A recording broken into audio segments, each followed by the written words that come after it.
As I stood, I felt a small hand creep into my right one, as if a child had come up beside me in the dimness and taken hold of it. From The Small Hand, a Ghost Story by Susan Hill. This is the No Fear podcast. We know what scares you. I'm Matt, I'm Mel. And I'm Lisa. and this is the No Fear Cast, the podcast where we dissect horror and all the things that scare us. This is episode 18 of season 3, and today we are starting a series that will finally deliver on all those mentions of creepy children that we've made since our very earliest episodes. So, to start off, I guess, Lisa, since you're our resident Gothic expert, were there any creepy kids in Gothic novels? Well, it's funny that you asked that. I mean, you can look to the Gothic novels as kind of like a precursor to a lot of the horror tropes that we have. And I was wondering if there were kind of the creepy children as much. There were dead babies in Gothic novels. I'm thinking specifically of Matthew Lewis's The Monk, which came out in 1796. Which, listeners, if you have not read that book, if you're going to read any Gothic novel, I really feel like it needs to be The Monk, just because it's crazy. Uh, and this is not giving away even an eighth of the plot to tell you this little plot line. But there was a woman named Agnes in that book who she was in love with a man that her parents disapproved of, and so she was sent to a convent to become a nun, but she was still in love with this man, and she turns up pregnant, which, as you can imagine, for a nun is not good. Um, so she makes this plot. This just lets you know how really bonkers Gothic novels were. But she makes a plot that she's going to dress as the bleeding nun, which is this like ghost legend, that like, kind of mythology that has been built up around the convent where she lives. And so she's making plans to sneak out at night dressed as this ghost, and she's hoping that if anybody sees her, they'll just be like, "Oh, we saw the ghost last night." But she's caught as she is escaping, and so anyway, it's a long story, but she ends up locked basically in like the dungeon of the convent. And she delivers her baby while she is, I guess, like shackled to the wall. Anyway, they find her and she's clinging to life, holding her dead baby as worms go in and out of the eyeballs. Um, and it is described in great detail. And like I said, I did not even give away an eighth of the plot by telling you guys that. So, I don't know. I don't know. Does that fit creepy children? I mean, I think it sort of fits. It's creepy and there's a child. Well, I guess as we're talking about, because creepy children, and we're gonna have to define what we mean by creepy children, because I feel like this could go into a million different directions, but it is definitely a trope of the horror genre. And I feel like it's one way to take it's one way for writers to take a scene that's already really terrifying and horrific, and if you add a child in, it suddenly feels that much worse. Like the stakes are raised, it feels that much more terrifying, and not even putting the child in danger. I mean, in this case, this is an example of like a child in danger. Um, but sometimes just having the child, kind of like we've been saying, just being creepy or tied to evil in some sort of way, um, I don't know, it intensifies everything so much more. I agree. I mean, and I think you're definitely onto something in the fact that that's precisely what Henry James said in The Turn the Screw, right? Like when you have Right. one child in a ghost story, it's a turn the screw. When you have two children, it's two turns. Um, And so that kind of like little Henry James cliche, I guess.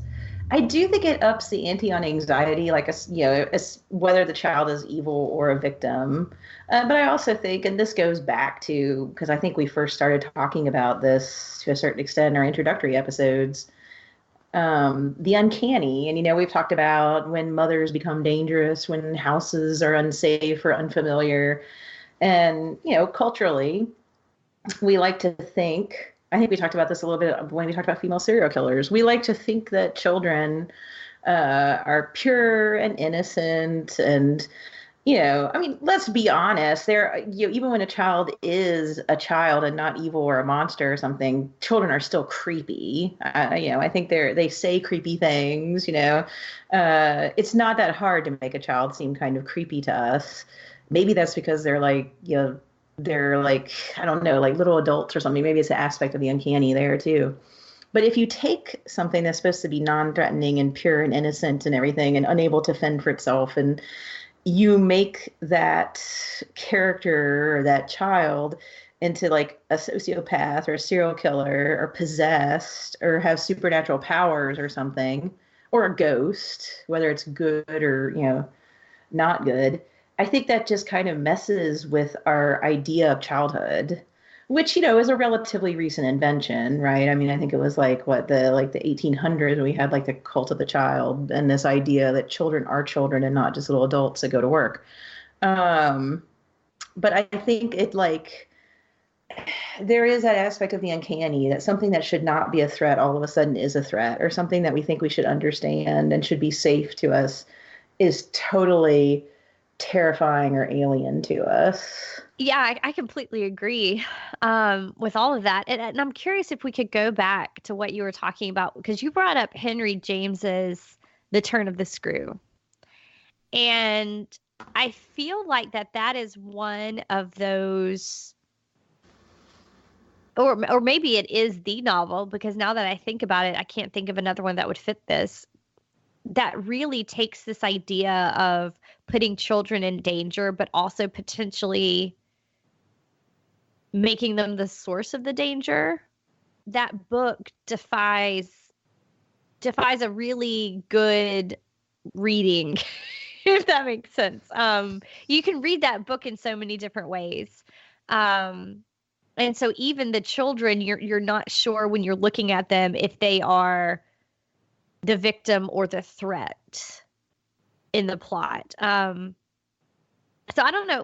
Would you say that is kind of a turning point from where you get like I mentioned the dead baby in the Gothic novel, but really I feel like up until that point, children in these types of stories were really just victims, and they were really just there to be put in danger. And Henry James seemed to twist that a little bit. I don't know. Would that be the first that really kind of played with that trope? I would think it's probably the most well-known. I mean, I'm not discounting that there may be a story out there in all the 19th century ghost stories that were being written, particularly by women, that maybe had a child with more agency in the creepy vector. But it seems like to me the typical, you have the dead babies of the Gothic time period. And then like a lot of those ghost stories in the 1800s, if there were, I mean, I don't know, I can't speak to like Shakespeare plays or plays of that time period, but it seems like when you get to like the hardcore ghost stories, the children are either victims because they're being haunted, or there's maybe a child ghost that's coming back because they were abused or this horrible way that they died. Other than M.R. James's like Lost Hearts, not even too many like vindictive child ghosts come to my mind. Which we talked about Lost Hearts in our Christmas episode, listeners. Turn of the Screw does seem kind of like a turning point to me, but I mean, it could be just because it's like a famous ghost story, and it could be because it's so ambiguous. Because you can read it as the children are victims of the ghost. You could read it as the children are victims of the crazy governess. You could read it as the children are possessed. You could read it as the children are just horrible children. I don't know. I mean, maybe what makes it kind of the quintessential creepy child book is that it could go either way. Maybe the ambiguity is what makes it kind of stand out in that way. Well, I know one thing that makes it so unsettling is that ambiguity of not knowing if the kids are, well, I mean, as we've already said, victims or the perpetrators.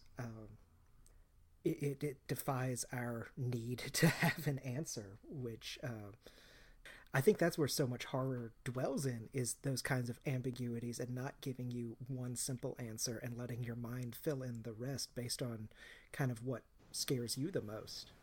Oh yeah, and I mean James has like the greatest scenes in that book that he writes where if you're reading the book for the first time and you think they're a ghost, you're just automatically going to interpret the scene in a certain way.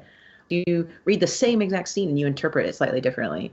I mean, there's this scene that always pops to my mind. I've taught the turn of the screw so many times that it's like there's just certain scenes I just remember. And I think it's when the governess is like talking to the housekeeper about how the children are seeing, the ghosts are after the children and the ghosts are demons and the children might like being with the ghosts and maybe the children are evil now. And, it's very easy to read that as like she's losing it. She keeps saying that she's perfectly rational, but who knows? And the children go by and they wave at them like at the exact same time in the exact same way and are like giggling and stuff as children do. And you could read that and just be like, they're just children. But he's written the book in such a way that if you start believing the supernatural aspect, you can read the exact same thing and be like, oh my God, these creepy evil children are giggling and using synchronous waving. I mean, I think that's a lot of it. Like you were saying, Matt, is like you can read it two different ways. The children can just be presented as children. But if you think there's something going on that they might be possessed, you just automatically start interpreting them as creepy. And I don't know, I mean, maybe just there's something about children that invites that. I don't know. Oh, there is definitely something about children that invites that. No, I mean, when we haven't even talked about just not even depictions of creepy children, but just in general, and I'm not going to belabor this point because I'm sure anybody who has spent any time around a small human knows this. They're scary at times. They say strange things. They, especially when you get them at like, I don't know, toddler years, like around 2 or 3, before they really understand like social cues and things. And I mean, you just sometimes think, okay, I'm looking at a tiny little sociopath right now.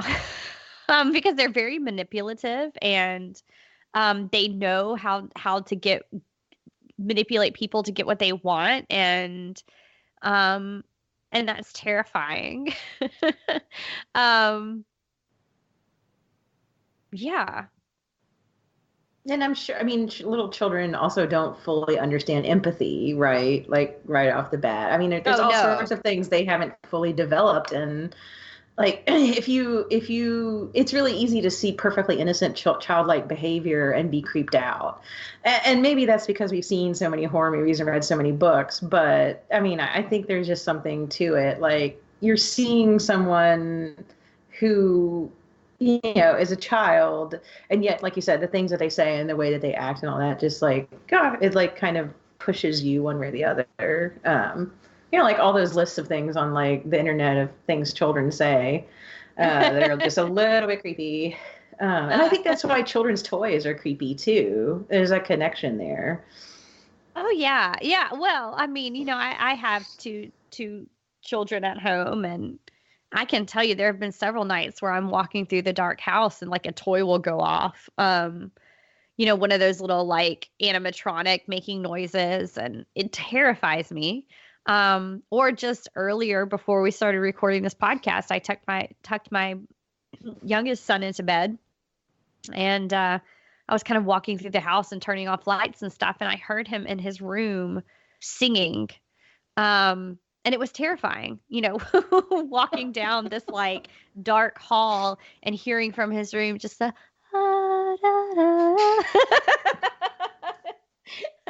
I mean, just something as innocent as that. But then you get, where you see them being just pure mean, because you're right, Mel. They don't, you know, you will be around a kid at some point who doesn't have something like empathy or can't experience regret or can't fully apologize because they don't understand what that concept is yet. Yeah, I mean, there's a whole fertile plain for um for writers to garden in children. I mean, just spending any time around them. Um I feel like we're kind of talking around this but I when we talk creepy children, there are two really iconic ones that I feel like we have to discuss right off the bat. And that's The Bad Seed and The Omen.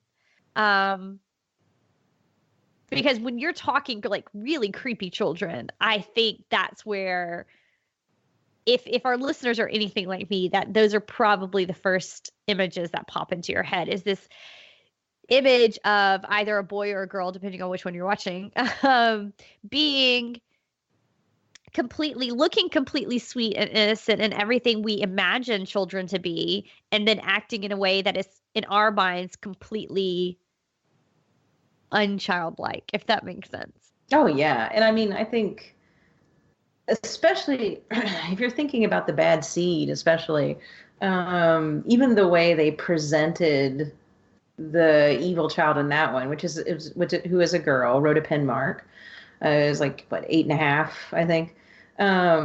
She is presented slightly differently in the movie, in the play, than she was in the book.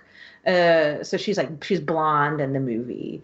Some of her clothing is pretty similar to the book, but in the movie, they really wanted her to kind of look like that Chatty Cathy doll that was popular at the time, which was also really creepy in its Twilight Zone episode. But yeah, they wanted this weird kind of doll-like quality to her. So you would look at her and just think like innocence and sweetness. But it doesn't take very long in the movie, or the book for that matter, for her to start, pitching fits. So it's, kids have tantrums, but her tantrums lead her to target certain people for murder.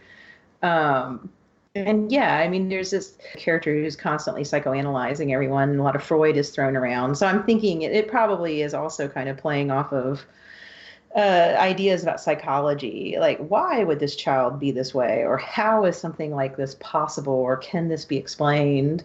Though, yeah, and yeah, I think whereas the Omen, there's more of a supernatural explanation for it than in The Bad Seed. The Bad Seed is more, I guess, like trying to explain like a hereditary thing, like, oh, if you have someone in your background, if you were adopted and you don't know necessarily who someone in your background was, and it turns out that they were like a serial killer, then does that mean that you have the potential to be a serial killer? I think in some ways that was what The Bad Seed was trying to interrogate or suss out.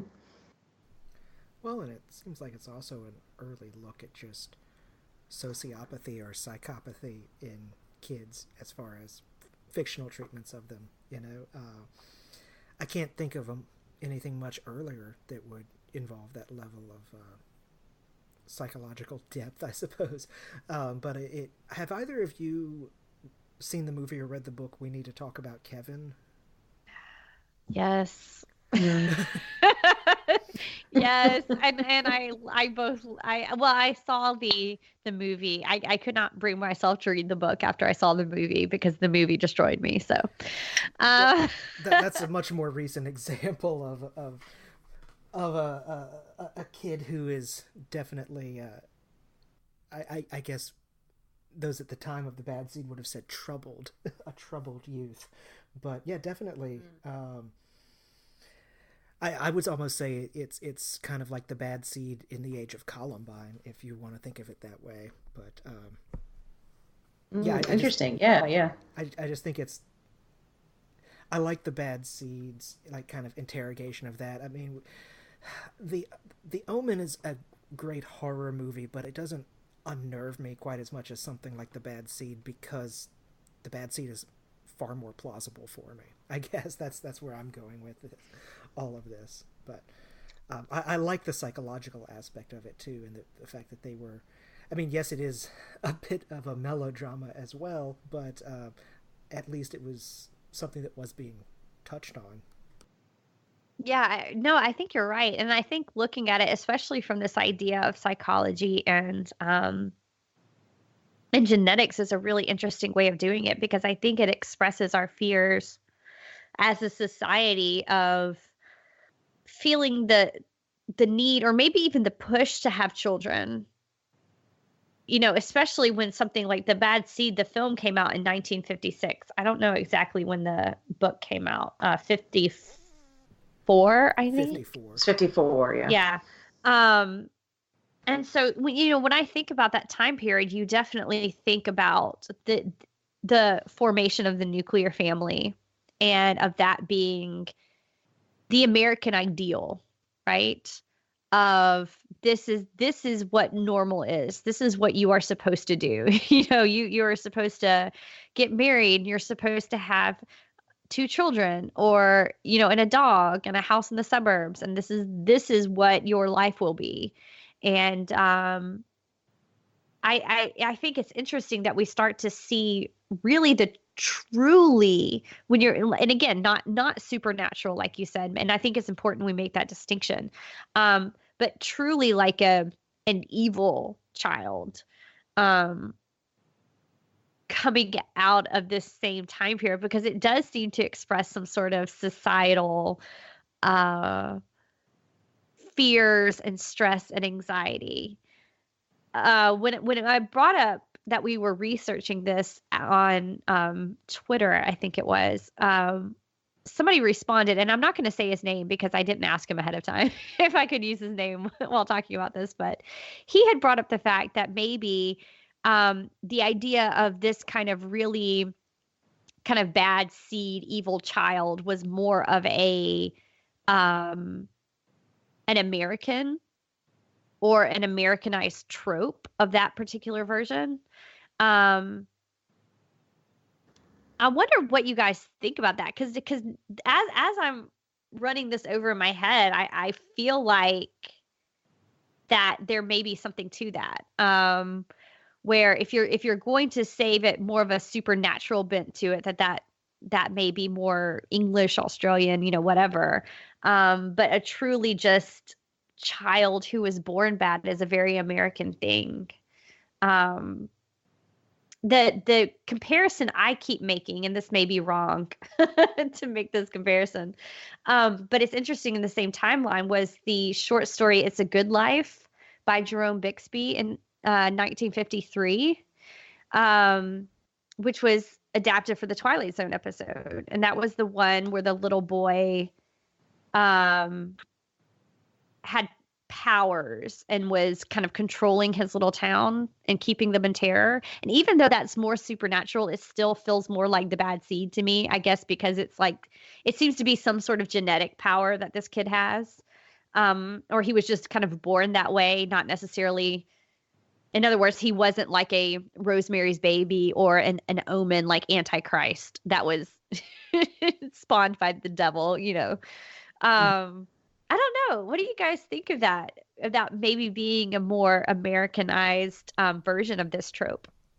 Well, I wanted to tackle the Twilight Zone thing real quick too, because I agree with you that even though like his powers are more or less, I don't know if supernatural is the word, but definitely not normal. I think that the terror and the morality play part of it is that it's more that the kids are subject to that capriciousness of a child, Right.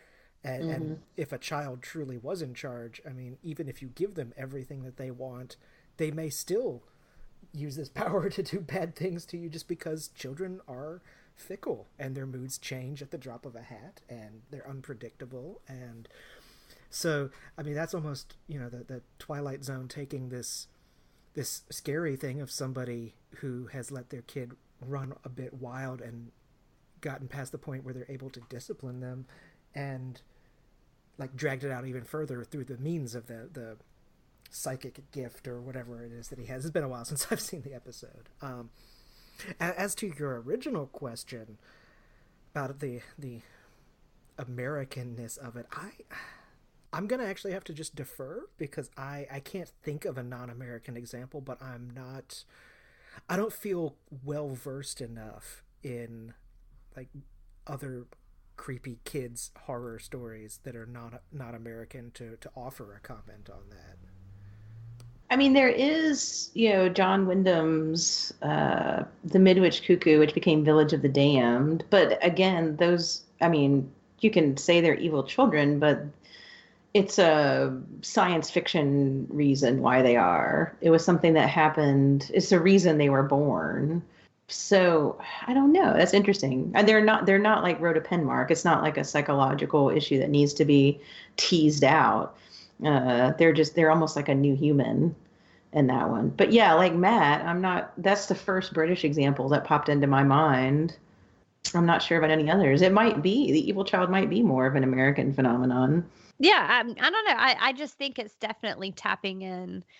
It's definitely tapping into something there, especially the fact that these are coming out, at least the ones we're looking at, just the couple that we are most well known are coming out in like the 50s. It seems like it's working against some sort of cultural message.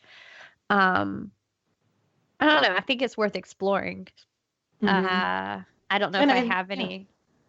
I don't know if I have any careful answers there. Well, I But mean, it's planting evil in the middle of the perfect nuclear family, like you said earlier. And there was a lot of interest in pop psychology in the 50s and the 60s as well. So characters doing that would not be that out of place, as maybe now. So yeah, I definitely think it's a cultural thing. Yeah. Well, and I definitely also, I mean, yes, it's planting evil inside the nuclear family, but I believe Lisa had also kind of touched on this as she was talking about it, but I did want to make that point too, that I think it definitely has something to do with that anxiety of parenthood as well, and especially anxiety of motherhood, because that was, I mean, if this is the 1950s, that's the time period where, father goes to work, mother stays home with the kids, and, you know, you have that perfect nuclear family, except generally speaking, that perfect nuclear family didn't exist. Like, raising kids is hard, and being alone with them all day is even harder. And plenty of people, I think, felt inadequate as mothers and as women and as people because they were failing. They felt that they were failing to be that ideal mother. And so, I mean, I can definitely see that like squeezing through the culture and coming out with something like The Bad Seed. Like if I hate being around my kids this much because I feel like I'm failing them, then maybe I'm doing something wrong, and they will end up being, these horrible murderers or whatever. I suppose. well, that is a really, really good point, and I think that's something that stays true. Because we're going to talk about some of the more contemporary creepy children that we've had probably in the past 10, 20, maybe even 30 years. And I think right now we're just kind of exploring where this got started and where some of the filmmakers of today are drawing their inspiration from. And so I think that's something that sticks, that we're going to see that sticks through, is this idea of the anxiety of motherhood and just how hard and difficult it is to deal with having children around all the time, quite honestly. And the pressures that come with that and how difficult, again, it can be. One thing I think is really interesting that we haven't really discussed yet, we've talked about it a little bit because, of course, we've mentioned the genetic aspect and Rhoda Penmark in The Bad Seed, but that was kind of another, I think, if you're talking about the inadequacies of parents, was the fact that in The Bad Seed, she's adopted. And I think that's an important distinction to make because already you have a family where quote unquote something went wrong. And I'm not talking about, adoption as we see it today, but probably as it happened in around the 50s, around the time when this was born, when this story when the story was born, when this story was written. Um, because I don't know all of the ins and outs of it, but I do know, I've read some things about how adoptions were handled, in like the 20s, 30s, and 40s, and I'm sure it was largely the same way at this time period, but people didn't talk about it. It was not something you talked about. If you adopted a child, you did not want people to know that you adopted the child. You didn't want the child to know. There were awful rings going around of wealthy people paying large sums of money to get, quote unquote, good babies. And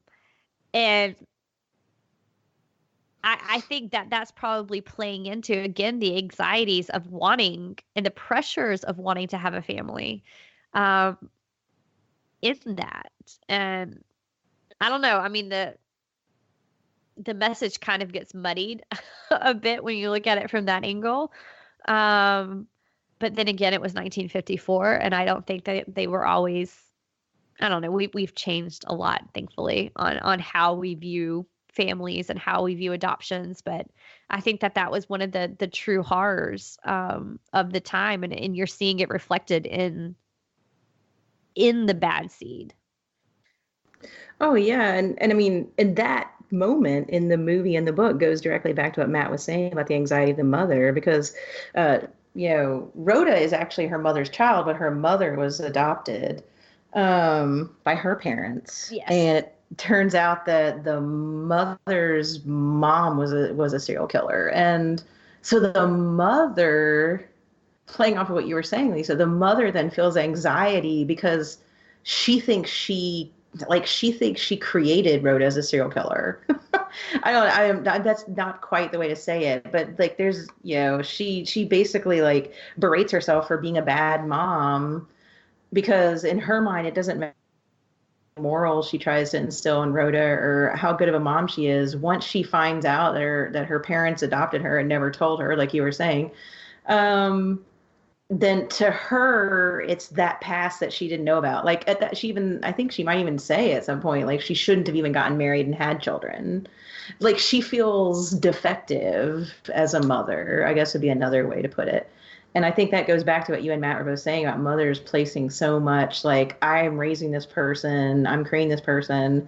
Is it nurture that makes them this way? Or is it like you were saying, if there's an adoption in the family that you then uncover, then does finding out that person, you were adopted from has this issue, does that mean that it's hereditary? I guess playing off a recent movie title.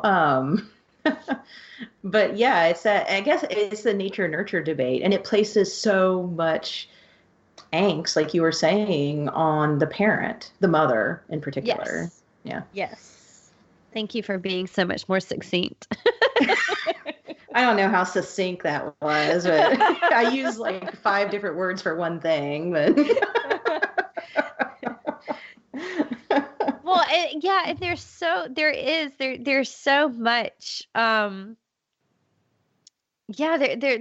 there's so much like secrecy around both like the mother and the daughter and who they really are, and yeah, angst and anxiety is a really, really good word for it. Well, while we're on the topic of the Bad Seed, I feel like we need to give a little shout out to The Good Son, which was kind of sort of a remake in a weird way. It was a 1993 movie starring Macaulay Culkin as, in this case, the creepy child, which, by the way, I just want to point out, there were an awful lot of blonde creepy children. Like we've mentioned the Bad Seed, the Village of the Damned. Village of the Damned. The kid on the Twilight Zone was definitely a blonde. And then we have little blonde Macaulay Culkin. In fact, I think the only one, which we'll talk about in a minute, is The Omen. But I don't know. I wonder if that like harkens back to this idea of children needing to look angelic. And then if we make them look really super innocent and angelic by giving them like white blonde hair and, I don't know, rosy cheeks, then when they do evil things, it makes it that much more horrific. I don't know. But there's a lot. So here we have Macaulay Culkin, and it has Elijah Wood in it as well. And they're both like around 12, 13 years old, I think, at this time. And this was actually one of the first real creepy children movies that I saw growing up, because I was about 13 when this movie came out, and I remember watching it and being terrified. And basically, it's kind of it's a very similar thing. And if, in fact, Matt, if you're drawing a map from like the bad seed to we need to talk about Kevin, like you have to make a pit stop at the good son, because it's basically like a kid who's just starting to show psychopathic behavior, and is showing a real true kind of lack of empathy and a drive to do these violent things. I don't know if we need to really dissect this movie much, but I feel like we need to at least give it a little shout out. I think Macaulay Culkin plays an evil child really well, because it's basically his character from Home Alone, but he's not trying to like save his house and save his family, his family's Christmas, I guess. He's just being mean. So yeah. We'll shout make a little shout out to that.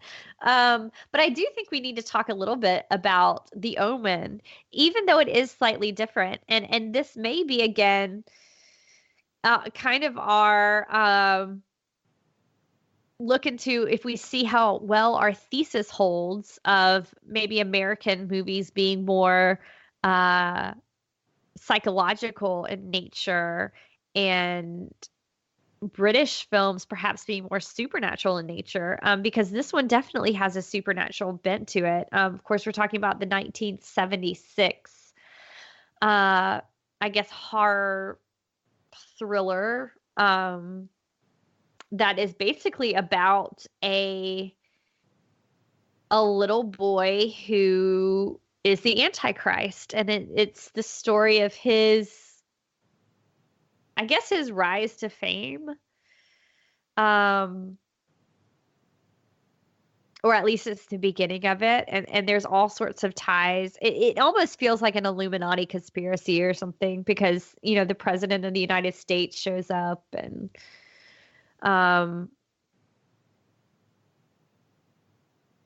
I don't know. I mean, there's lots of, I think the number 666 is throughout the movie a lot. There's all sorts of weird stuff that's going on. A lot of people die. Catholic priests are afraid of him. I mean, he's pretty typical of this type of like Antichrist.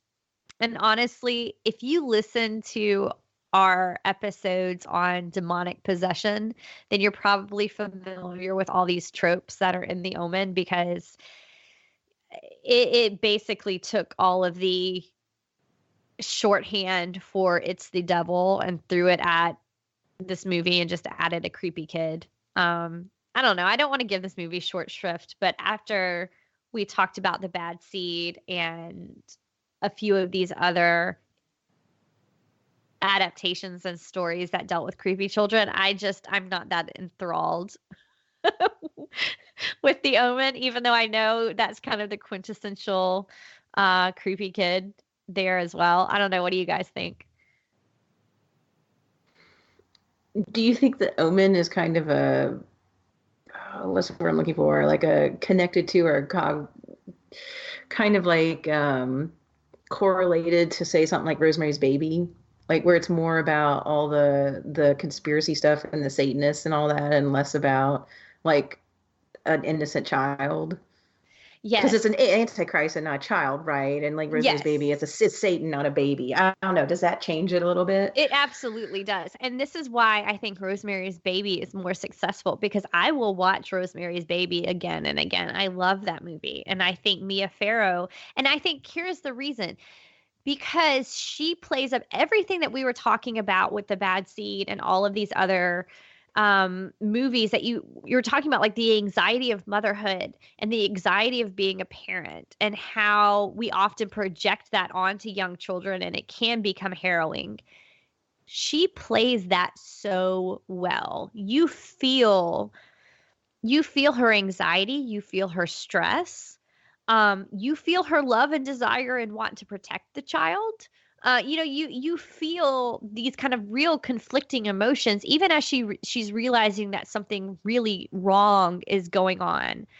Um, and you feel her loneliness too. I mean, we've talked about Rosemary's Baby in other episodes, and so I don't want to really go in depth into it. But one of my favorite scenes is when she finally thinks she escapes and gets to the doctor, and the doctor doesn't really believe her, and she's kind of swept away, back into the arms of, I guess, the cult people. And that is so troubling to me, because you really see how alone she is. And I think that plays so well when you pair it with the anxiety of motherhood. But I'm not scared of the baby at the end. There's the famous scene, of course, where it finally shows the baby and it's like, oh, it has its father's eyes and it's meant to be creepy, and it is. But that's not why I love the movie. And I think that's why I get bored with something like The Omen, because I'm just looking at it and I'm like, yeah, okay, that kid is the Antichrist. Like, he's not a normal kid anymore. And it loses the tension, because it does become kind of this global thriller, if that makes sense. It's like, oh, can we save the world from the devil? I don't know. I don't, that's not what I'm interested in. And so I think that's why that it doesn't hold it for me the way, even though it is playing, to answer your question, Mel, that was a long way of saying, yes, it's in the same vein as Rosemary's Baby, but Rosemary's Baby is so much more successful. I wonder if, like, I was just thinking while you were talking, it seems like to me, like, something like The Bad Seed, it's like, that can really get in your head, this idea of like, okay, if you have a child, regardless of whether you have like a serial killer in your background, let's say you don't, but something like A Bad Seed, or The Good Son, or sorts of like evil kid movies, it seems like that plays on the fear, just like you were saying, like the anxiety that parents have, that you can, like, let's say you're like living in the suburbs, like middle class, or you're rising, you're getting a better job, you want to get your kid an education, you're taking care of them, you're doing the best you can to instill, morals and ethics in them, and then the kid turns out to be like evil or something. It seems like there's a lot of fear in that, because that's just like something we're scared of. It's, I guess, psychology to a certain extent. Damien, he's an Antichrist. Like, there is no, I mean, I think that maybe dismantles a little bit of the uncanny aspect too, because like you said, you look at him and you just think he's a monster. You're not thinking, he seems like every other kid, but he's really not. What on earth happened? If that makes sense. I think when the kid is just a monster, it changes that uncanny aspect that we were talking about earlier. There are better monster children movie out there too, even than The Omen, because I think by now we've kind of narrowed it down to, when we're talking about creepy children, they at least have to be somewhat human, even if they're human with special powers. We need to be talking about human children here. And honestly, if I'm gonna watch a killer kid, I'd rather just watch It's Alive. Rather than, I don't know. I'd rather have a kind of mutant baby coming and killing everybody in the hospital than watching The Omen. So I don't know. Maybe people disagree with me on that. I don't know, because I feel like The Omen is considered such a classic and people love it, and it's been remade so many times and there's been so many sequels. So I don't know. I don't want to anger too many people, but I don't know. Matt, what do you think? Meh. No, I like the movie. I do. And maybe I like it just because it has that kind of special place in my heart because of it was one of the earliest horror movies that I've seen. It didn't even particularly scare me at the time so much as I was just like, oh, I like the movie. But I think you're right in terms of like thematically, it's very similar to Rosemary's Baby, and I think Rosemary's Baby does it a bit better than The Omen. Um, I'll be honest, I have not seen the proliferation of sequels of The Omen because I think they had like 3 or 4 before they remade it about 10, 15 years ago. Um, yeah, okay, it would have been about a little around 15 years ago because it came out on June 6th, 2006, um, which would have been 666 for those of you at home not keeping count. Um, but yeah, I like it, but it's not one I'm going to go to and rewatch endlessly or anything like that. I mean, it's just a kid in a suit just staring, really. Well, I don't know. This feels like an appropriate place to end in our discussion of at least the beginnings of classic creepy children. There are so many more that we want to talk about.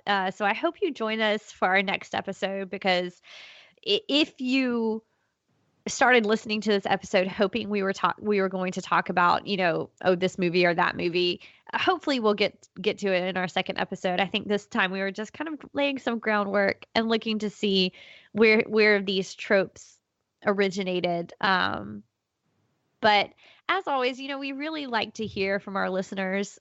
So please feel free to find us on social media. We're at on Twitter, on Instagram, on Facebook. We're trying to be more active there, so we would love to hear from you. I would personally love to hear somebody make a case for The Omen, because I would like to hear that other side because I think maybe I don't know, maybe we're not doing it justice. Maybe I'm just bored with it. I don't know. But we would love to hear from you, or if there's a particular movie that you're hoping we will talk about on the next episode. If you hear this in time, drop us a line. You can even email us, nofearcast@gmail.com. We also have a website, and we hope that we hear from you because we really, really enjoy that. Until next time, thanks for listening.